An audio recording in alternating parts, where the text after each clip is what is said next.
कथा उत्पत्ती एकादशीची. उत्पत्ती एकादशी ही कार्तिक महिन्यातील कृष्ण पक्षातील एकादशी तिथीच्या दिवशी साजरी केली जाते.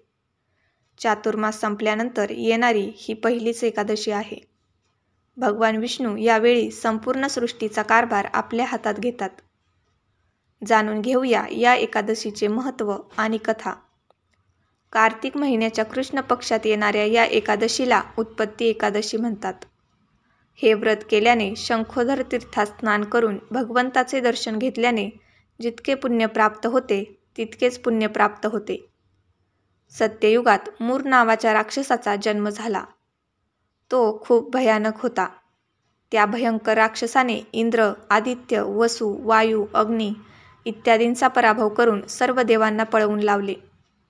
तेव्हा इंद्रासह सर्व देव भयभीत झाले आणि घडलेली संपूर्ण घटना भगवान शंकरांना सांगितली.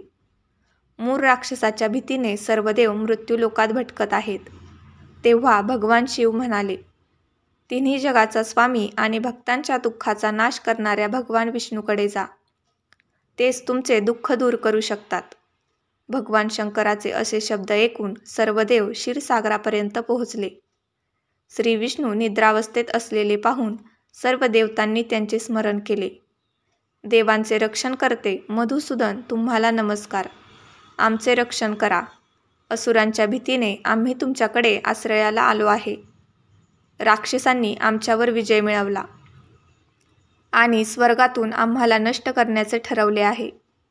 आम्ही सर्व देव इकडे तिकडे धावत आहोत. आम्हा सर्वांचे त्या राक्षसांपासून रक्षण करा. इंद्रदेवाचे शब्द ऐकून भगवान विष्णू म्हणू लागले, हे इंद्र, तो मायावी राक्षस कोण आहे ज्याने सर्व देवांवर विजय मिळवला आहे? त्याचे नाव काय आहे? त्याच्याकडे किती शक्ती आहे आणि तो कोणाच्या संरक्षणाखाली आहे आणि त्याचे स्थान कोठे आहे? हे सर्व सांग. भगवंताचे असे शब्द ऐकून इंद्र म्हणाला, भगवान, प्राचीन काळी नदीजंग नावाचा एक राक्षस होता.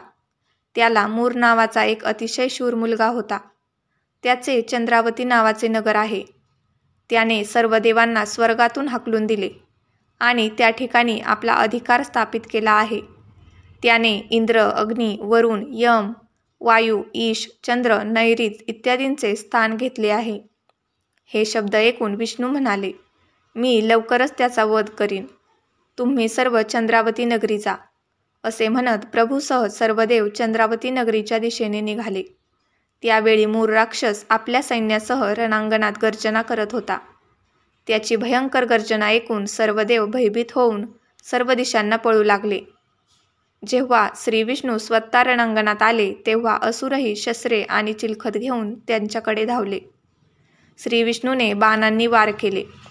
अनेक राक्षस मारले गेले, परंतु मूर राक्षस जिवंत राहिला.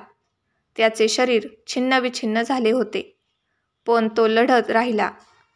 त्यांचे युद्ध 10,000 वर्ष चालू राहिले, परंतु मूरचा पराभव झाला नाही. थकून भगवान बद्रिकाश्रमाला गेले. हेमवती नावाची एक सुंदर गुहा होती. भगवान विसाव्यासाठी आत गेले. ही गुहा 12 योजना लांब असून तिला एकच दरवाजा होता.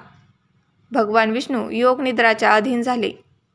मूर देखील मागे गेला आणि भगवंतांना झोपलेले पाहून त्यांना मारण्यास तयार झाला. तेव्हा भगवंतांच्या शरीरातून एक तेजस्वी देवी प्रकट झाली. देवीने मूर राक्षसाला आव्हान दिले. त्याच्याशी युद्ध केले आणि त्याचा अंत केला. जेव्हा श्रीहरी योग निद्राच्या कुशीतून जागे झाले तेव्हा सर्व काही जाणून घेतल्यावर त्यांनी देवीला सांगितले की तुझा जन्म एकादशीच्या दिवशी झाला आहे, म्हणून तुझी उत्पन्ना एकादशी या नावाने पूजा केली जाईल. अशाच नवनवीन कथा ऐकण्यासाठी मराठी नॉलेज यूट्यूब चॅनलला लाईक करा, शेअर करा आणि सबस्क्राईब करा.